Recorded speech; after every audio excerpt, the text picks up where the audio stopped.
So in the month of November, I am interviewing men I know, just to get their perspective on unique issues that they are facing, but that impact us all. So I think there are some interesting things going on in the world that men are really seeming to be struggling with a bit. And not only struggling, there's also some great things going on, but it impacts women as well. And so I wanted to invite some of my friends to come talk about that for the month of November in the lead up to International Men's Day, which is November 19th. So today I'm talking to my friend and former colleague Tiago, and I'm so excited to see you and talk to you. Maybe How are I'm doing good. Yeah, here from Brazil, São Paulo, talking you? to Yes. you. Yes. We have lived in different countries since the last time we saw each other. Yeah. So cool. So, I would love to talk to you a little bit about one of the things that I've noticed in some of the research I've been reading around some of the issues that are facing men is that, like, boys are falling behind in school, right? So they are falling behind. They have higher dropout rates, lower engagement scores, lower testing scores, kind of globally, but it's just they're just falling behind. And like I think for the first time, like women are about 15% more likely to get higher education, to get a bachelor's degree than men. And I'm just like, you know, I'm not a man, but I have questions about what's going on in the world. So I there's so many things going on, but I'm curious, like, do you think there's something behind that? What are you seeing in sort of the tech space or in the kind of in the spaces that you're in, that give an indication of that? Or is that not shifting yet? Yeah, that is a hard question. Um, well, I'm not sure specifically about the educational aspects, but maybe it is connected.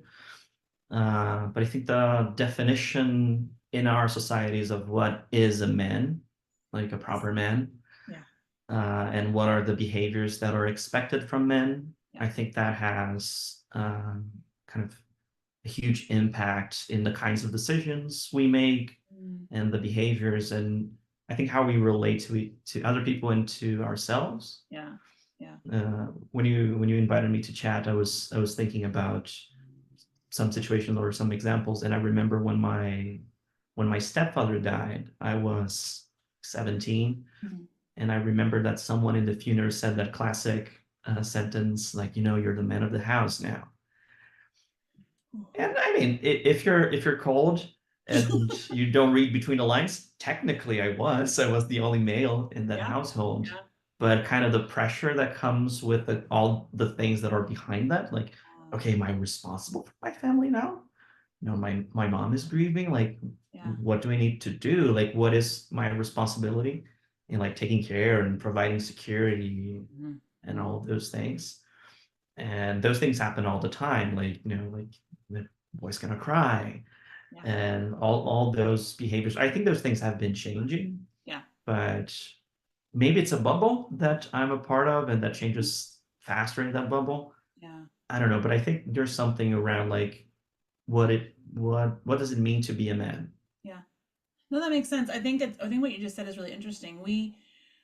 It's interesting how much pressure we put on young men and boys to like adultify them. Like they must, Yeah. oh, you have to suck it up, be tough, do these things, and and I'm like, they're also young. Their brains aren't even fully formed. When we're saying like you're the man of the house or you need to man up, these are kids without fully formed brains, right? And yet we're asking them to do something that it doesn't even make sense to ask, Yeah. And, right? and like my mom was she was grieving, but she was a fully functioning human being and an adult. Yes. Yeah. Yeah. Probably she was like, I don't need you to do that. Uh, Like, chill. chill out. I don't need you to, don't step up, right? No, I think it is really fascinating how, how much we expect. And I do wonder if that's not some of what happens in environments like education or like work, where we sort of set these expectations that men don't necessarily feel they can say, no, that's not what I'm going to do. I'm not going to participate in that way. Yeah. Yeah, I find it interesting at work because um, if as a manager, if you work at a decent company, as a manager, if you're a man and you exhibit stereotypically female traits like caring for people, you're See? awesome. Right. You're like the best manager I have ever had. Right. But then if you're a woman and you do the opposite, you're like Bitch. the yeah. Yeah. Yeah. That is the word I thought about. I wasn't gonna say Yeah. it. I said it so you didn't have to. Thank you. You're welcome. Yeah. No, it's true. There's like a tax, right? If you're a woman Yeah. who's that way, there's a tax against you. I also think that I mean, I've known men who are just, including you, who are just great at leading people and care deeply about them, and that there's sometimes a tax on that other men will impose on them, right? Yeah. And be like, oh, you're getting toughen up and be tougher with the team. And it's like they need to go faster and it's like, okay, calm Yeah. down. I heard that last month. Uh, I remember when I was working at Wayfair and I was on track for being promoted to like associate director. Mhm. I on purpose changed my behavior a little bit. I started wearing like the blue shirt and like I need to look the part, otherwise Right. I'm not gonna get promoted. Right. Yeah. Yeah. Yeah, and I think a little bit outside of work. I was in a conversation 2 weeks ago, and it was really interesting. My team is remote. I work at Nubank, like Hmm. a South American bank, or is a financial institution, technically Yes. not a bank. Um, Don't say anything you'll get in trouble for. oh, and usually when you get people together, there is some moment. We work remotely the whole year. We have 1 week every year to be together, and you usually have some talk about diversity and inclusion, Yeah. and there's usually a woman talking. Yeah. And this was the first time that we hired an external consultancy, and it was two men talking about just masculinity, and Okay. it was just like so interesting because I never heard a man talking about being a man, Right. and you know, So interesting. It's so yeah. interesting to me because women talk about being women to each other all the time. Well, So, but that's the thing. Like if I go out with my friends and then I come home and then my wife asks, you know, how is so and so? I heard that he's really struggling. I'm like, "Ah, he's fine." Like, did you talk about his breakup? Like, nah. of course Did he not. break up? Like we are like men are able to spend multiple hours together Yeah. and not talk about anything relevant. Right. You know, I'm Yeah. struggling with something, but like whatever. Yeah. I went out with some friends, and one of us was like having a really hard time, Yeah. and it was maybe only after like the fourth beer, and like really pushing him, like, dude, like you're not okay. Come on, like Come what's on, talk happening? to us. And Right. then we had a great conversation, Yeah. but that's rare.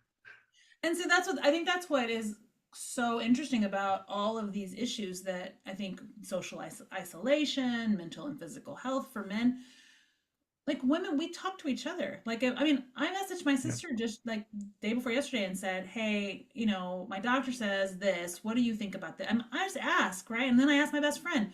And there's like we group think everything about our bodies and our mental health and our physical. Like, it doesn't mean that we never hide things, but most of the time as women, we sort of have this little think tank that we go yeah, to of our friends and would say, I need to talk about this, right? yeah. And I need to tell you what's going on and I want an opinion, right? Or I just want you to know. And I find when I talk to men that they're like, "Yeah, I'll tell you that stuff, but I don't talk to other men like that." Yeah. And I'm like, "What?" I'm gonna seem weak, you know. Yeah. I'm gonna feel less of a man if because I think if you don't have like a culture of sharing and caring for each other, Right. there's a lot of stake to when you are vulnerable. Yeah. Like, is this the end of my friendship? Like, Yeah. will I be embraced? Will I be like not invited to the next Right. cookout? Like, Right. what's gonna happen? Oh. Yeah, I mean this and when you say it that way, I'm like I feel my stomach clench because I'm like the stakes are so high for Yeah. you to just say I need to talk, right? Yeah, like I'm not okay. Like I'm Not insecure okay. about whatever. Yeah. Oof. Yeah. Yeah, and I just think like it's no wonder that men don't don't get the help they need because they don't even they would have to go to someone professional if they won't talk to even their Mm, own people, yeah, right? and that is tough Yeah. also, right? Like getting men to go. I mean, getting a guy to go like do blood work is hard. Yeah, I saw a stat today that said that men have 30% less GP visits between the ages of 16 and 60 to women. So a third of the total visits that women have. And I mean, okay, we can say pregnancy causes there to be more appointments and things like that, but it's usually a period of women's lives, right? Like that they're seeing the doctor, but we just kind of feel like we have to go. Like we're Yeah. told we have to show up, we go, we do this check-in, we do this exam, we do these things as women in order to know what's going on with our bodies. And men are like, it'll No, just I'm rub some dirt tough. on it. Like I'll rub some I'm dirt on it, strong. it'll be fine. Yeah. Right.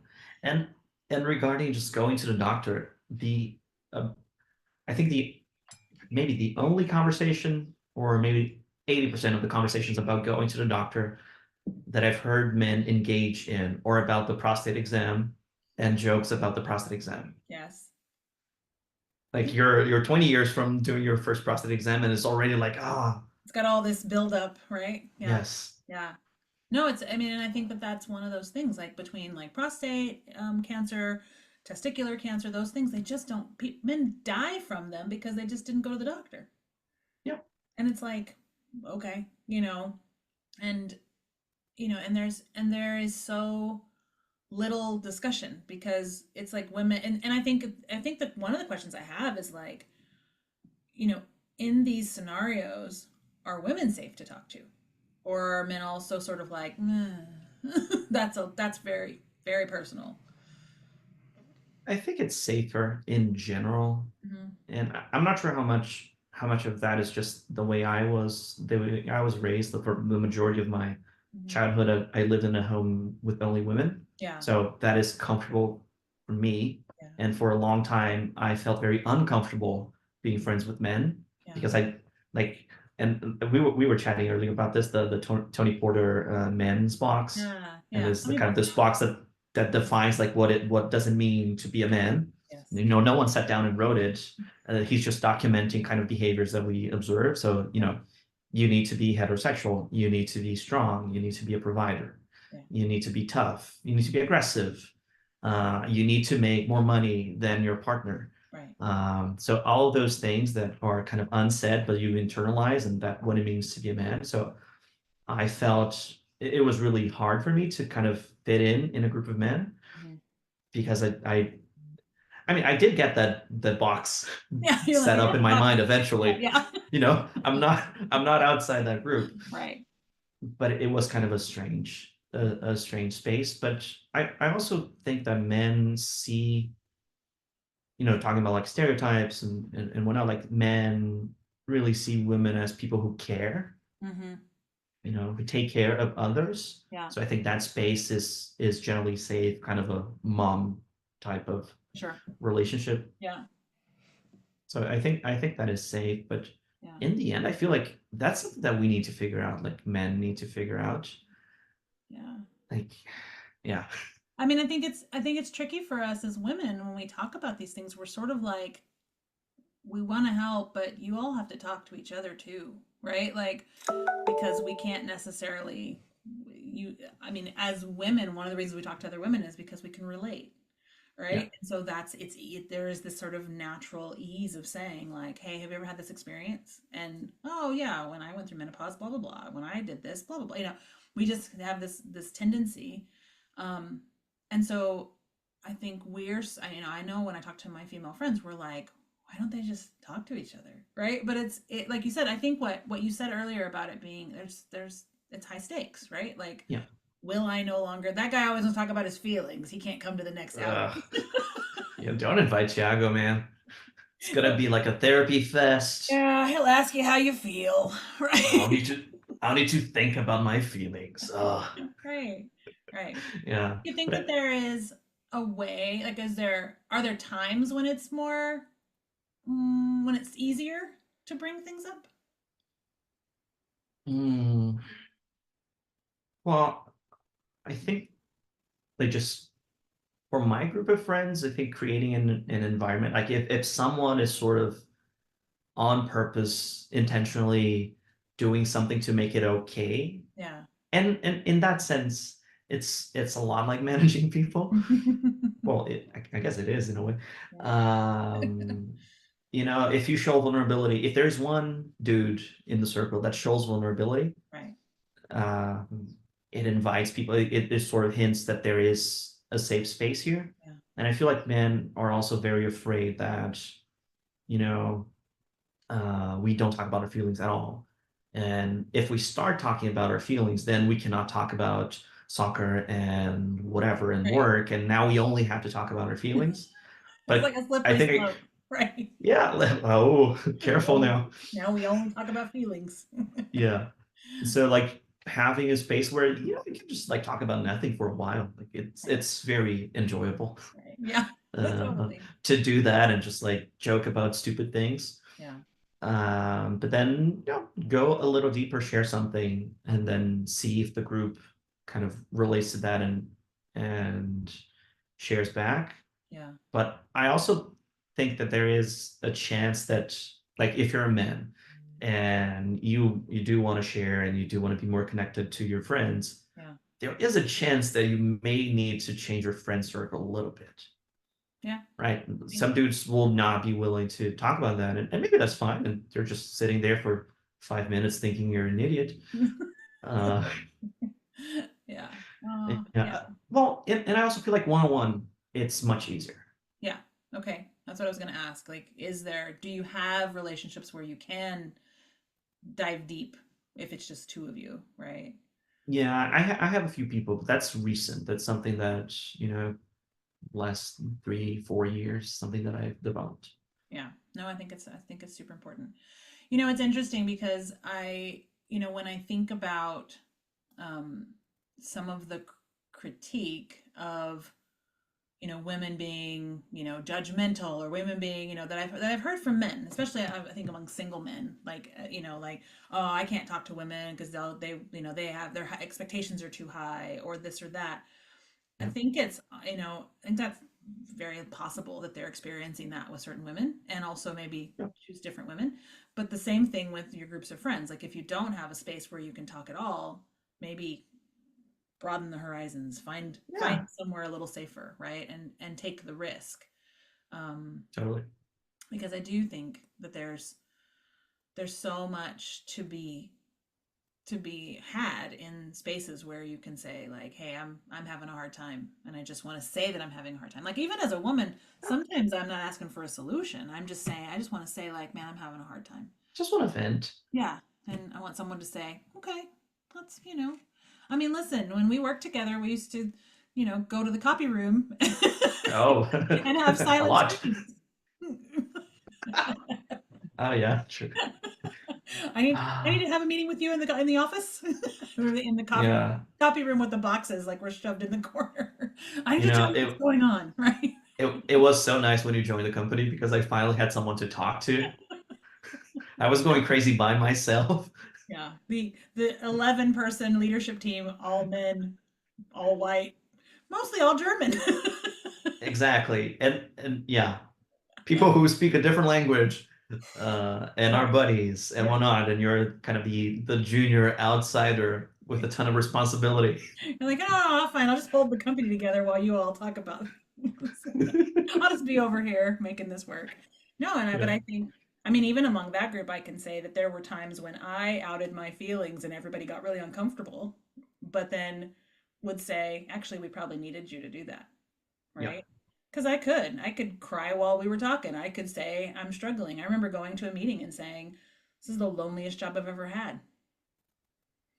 And one of our favorite co-founder, saying, like, I don't want you to feel like that. And I was like, yeah, but I do. So what are we gonna do about it? You know? It's pretty sad. Yeah. Yeah. Okay, let's Yeah. figure out what we're gonna do about it, right? And Yeah. and I mean, some of that for me was when you left. I also didn't have someone to talk to, right? Sorry. And sorry, it's okay. I forgive you. It took a while, but I forgive you. I left you, so. But I do think that we need those spaces, Yeah. where you can just be like, oof, I am struggling, right? Yeah. And it happened once with me also. Like at that team we had a group of people that was very opinionated in my team, like the people I led. And I remember someone said something so mean to me at one point.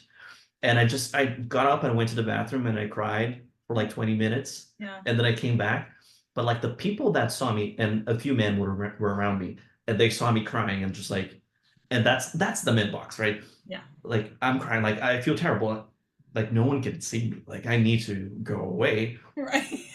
Uh, You're and then I invisible. come, and people notice that, but Yeah. I come back and it's like nothing happened. Let's Right. just pretend that no one's like, dude, like, do you want to chat? Like, are you okay? Yeah. Yeah. And that's meant for you. Yeah. No, and I think that's what's fascinating is like, you know, if you were on the playground and somebody made someone cry and they were wrong, we would say like you owe them an apology and Yeah. let's talk about it, right? And you would do this, you would, and yet we in the playground that we work in, which is still a giant, it's like a giant playpen. Uh, Yeah. and sometimes there's a grown up, but sometimes not. That there's not someone often that will say, "Hey, wait a minute, that's not okay. Like you can have an opinion, but you don't have to be mean, Yeah. right? Like that's apology worthy, right? But it's so like an apology. My gosh, it might kill us all if if we had to apologize. If two Ooh. men had to apologize to one another, they might die. Yeah, and like you're kind of the weak guy, and what does it what what is the implication for my career prospect and growth prospect? Yeah, yeah. I mean, and I sit here feeling sort of, it's interesting. I feel I have a little bit of guilt because a couple guys we know once were arguing, and I said, "Why don't the two of you just go outside and beat the hell out of each other? Because I'm tired of this." And I Yeah, think about that now, like, okay, talk about not helpful, not at all. not at all, right? But I was so like, oh my gosh, I want to beat the hell out of the two of you, and I know I'm not going to get to, so maybe the two of you could be, And you it's know what I like, mean? you Yeah. But I go think, figure this out. but I mean, I think about even just making that statement, like, it's so inappropriate. Yeah. And I know it's inappropriate. Like in the moment, I just was having an emotion. I was having a little baby fit, right? Yeah. And because I was frustrated. And I think like men have things like that said to them. Nobody would tell two women that were fighting to go out and beat the hell out of each other. I mean, Never. your HR will be calling you immediately. Exactly. But I mean, HR was in the room, by the way, but and said that wasn't appropriate, which we knew he would. But Yeah. but I literally think like it it is a statement that I made that I am sitting here now and have many times since I said it and thought, "Ooh, that's shameworthy," because I would never do that to two women. Yeah. And But and but that's also part of the learning experience, right? I yes, think part of the fear that a lot of men have, and to some extent I do have that fear, is, oh, I'm gonna say the wrong thing, yeah, and then I'm gonna be like the bad guy forever. right, right, And there are boundaries. There are some things that, yes, but there are some mistakes that you're gonna make, and yeah, be curious, learn, apologize, move yeah, on, and that's how we learn, how we grow. yeah, 100%. And like I said, though, Yeah. so I say it now: wrong statement, wrong moment, wrong time, totally inappropriate. I feel terrible that I said it. Um, and in the moment, it didn't even occur to me it was a problem to say, right? Which And is to part anyone of, else in the room. and exactly, and the thing is, part of that is the problem of bias, right? That I was holding a bias that was like, oh my gosh, if they would just take it out another way, right? If they could get this aggression out another way. But that's not what I was thinking. I was just tired of it, right? But that's not appropriate, right? Um, and I am absolutely willing to challenge where I'm participating, right? And that's part of why I want to have these conversations because one of my fundamental beliefs is that I want to get to be 100% myself. And some of my demeanor in the world, as you know, is very hard charging, very aggressive. I'm very direct. I have some of these tendencies that make me on the edge of what is appropriate as a woman Yeah. in business, right? I walk to the edge of appropriate in terms of my demeanor. I want to get to be my whole self, which means I want you to get to be your whole self. And that means we all have to have permission. And I think I have permission because I've given it to myself, right? I'm like, I give myself permission, No. right? But I didn't always. And I think some like men, don't give it to each other and aren't going to give it to themselves sometimes, to step outside of that box. The box. And think about, like, here in Brazil, we talk a lot about I'm not sure if in other places you use the same term, but it's sort of like the deconstructed man. Hmm. And that's sort of like a badge. I imagine like the teacher giving you a star, like, oh, you're a deconstructed man, which there's good intention behind Yeah. that. Like you're out of the box and you're trying to figure out other things. But then some men like wear that as a badge and like, oh, you need to like me because I'm deconstructed. Yes. I didn't rape anyone today. Oh, Congratulations to star me. for you, right? Right. Uh, and that is unhelpful also because then we're creating another box. Yeah. And there's a lot of posturing in there. Yeah. So I think, and that's something that I learned in this talk a couple weeks back. Let's not use that term like the deconstructed man or any of those other things, but let's talk about masculinities, Mhm. plural. Yeah. So there's not one way of being a man. Yeah. There are multiple ways. And as a dude, you can decide like what kind of human do I want to be? What kind of legacy do I want to leave behind? And then you can break from the man box, but you don't also need to attach fully to this other idea that is external about who you should be. Yeah, I love that. I really do. Because I do think that there are, like you said, I think we've narrowed it down and we talk about the masculine and the feminine or masculinity and femininity, and we it's like as though it is some sort of easily definable thing. Yeah. Meanwhile, there's so much that is, I mean, like you said, it's a plural, right? The masculinities and the femininities of how they show up in each of us as individual humans, right? I just think there's so much depth there, you know. So very cool. So, as our final question, tell me who is some male role model, it could be someone you know or don't know, that you've looked up to, what you've taken from them and the experience of looking up to them. I'm going to forget the guy's name. Um, I think the last name is Campbell. Is the $1 trillion coach guy? Oh yeah, Bill Campbell. Yeah. Bill Campbell, Yeah. yes. Yes, I love him. So that's a book that I read and I'm reading. I'm like, dude, I want to be this guy when I grow up. I I want him was to be 30 my when I coach. read it. Exactly. Yeah, yeah. And kind of the trajectory and working in different places and just showing up with a lot of empathy, Yeah. being curious, which is, a topic that's Yes. dear to my heart. So yeah, I think breaking the mold a little bit in some of the ways that he did, and still being like kind of a man's man, Yeah. Football coach. not to go back to the box, but like, it's like a football coach. Come Yeah. on. Yeah. No, Uh, it's true. but still having a big heart. So yeah, that's someone that Yeah, I I have think as a role model. I love him.